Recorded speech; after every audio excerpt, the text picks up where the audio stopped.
You don't start doubting yourself all at once. It happens slowly, quietly, almost politely. One day you're confident about what you feel, what you want, what you deserve. And then, somehow, you're lying awake at 2 a.m., replaying conversations, wondering if you overreacted, if you were too sensitive, if the problem was actually you. And the most confusing part, you cared, you tried, you showed up with honesty. So why does it feel like caring too much became the reason you started disappearing from yourself? If you've ever felt this way, this isn't because you're weak. It's because your mind was wired for connection in a world that often rewards emotional numbness. Some people don't break you by being loud or cruel.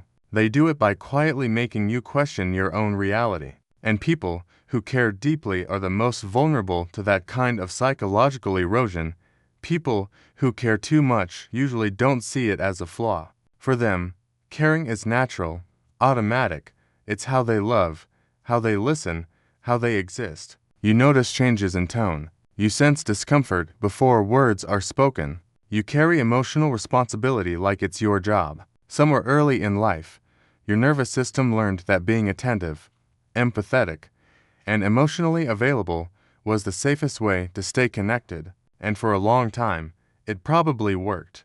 Neuroscience tells us that highly empathetic people often have a more reactive limbic system. That means emotions hit deeper and last longer. You don't just feel things, you absorb them. Other people's moods leak into your body. Their disappointment feels like your failure. Their silence feels like rejection.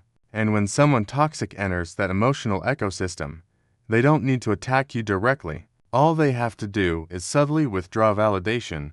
Toxic people often survive by outsourcing their inner chaos. Instead of processing their own insecurity, they project it outward, and unconsciously, they gravitate toward people who care too much, because those people will try harder, explain more, apologize faster, and doubt themselves sooner. Not because they're weak, but because they're emotionally invested. At first, it doesn't look toxic. It looks like confusion, mixed signals, hot and cold behavior. One moment you feel close, seen, almost chosen. The next moment, you feel like you've done something wrong, but you can't quite name what it is. So, your mind does what it does best. It searches inward. You replay your words. You soften your boundaries. You tell yourself, maybe I'm expecting too much. This is where self-doubt is born, not from obvious cruelty, but from emotional inconsistency.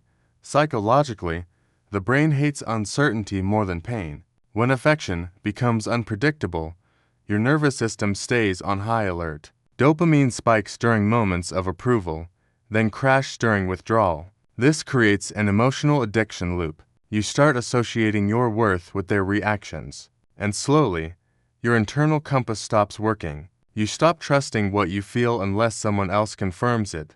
People who care too much often grew up learning that love had to be earned. Maybe you had to be mature too early. Maybe you became the emotional anchor in your family. Maybe your feelings were minimized. So, you learned to read others instead of expressing yourself. Over time, you became very good at understanding people, but not always protecting yourself.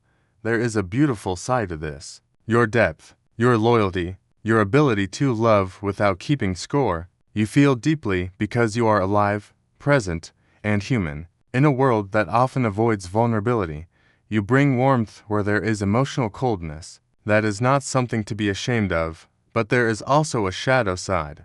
When caring becomes self-abandonment, when empathy turns into over-explaining, when understanding others becomes a way to avoid being understood yourself, when you start shrinking your needs so others don't feel uncomfortable, toxic dynamics thrive in that space. Not because you allow abuse, but because you keep hoping clarity will come if you just try harder. You believe that if you explain your feelings well enough, they'll finally see you. But some people don't misunderstand you. They simply benefit from you doubting yourself. And this is the hardest truth to accept. Not everyone who hurts you is confused. Some people are very clear. They just don't care enough to change. That realization hurts people who care deeply more than anyone else. Because you would never do that to someone. You assume others operate from the same emotional integrity. But psychology shows us that empathy levels vary dramatically. What feels obvious to you may be invisible to someone else, or worse, something they consciously ignore.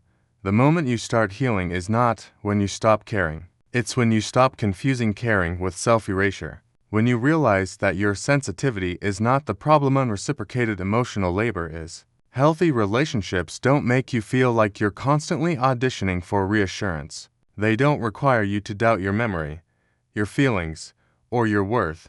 When you're with the right people, caring doesn't drain you, it grounds you. You don't feel anxious after conversations. You don't rehearse your words in your head. You don't feel like you're too much. You feel safe being exactly as you are.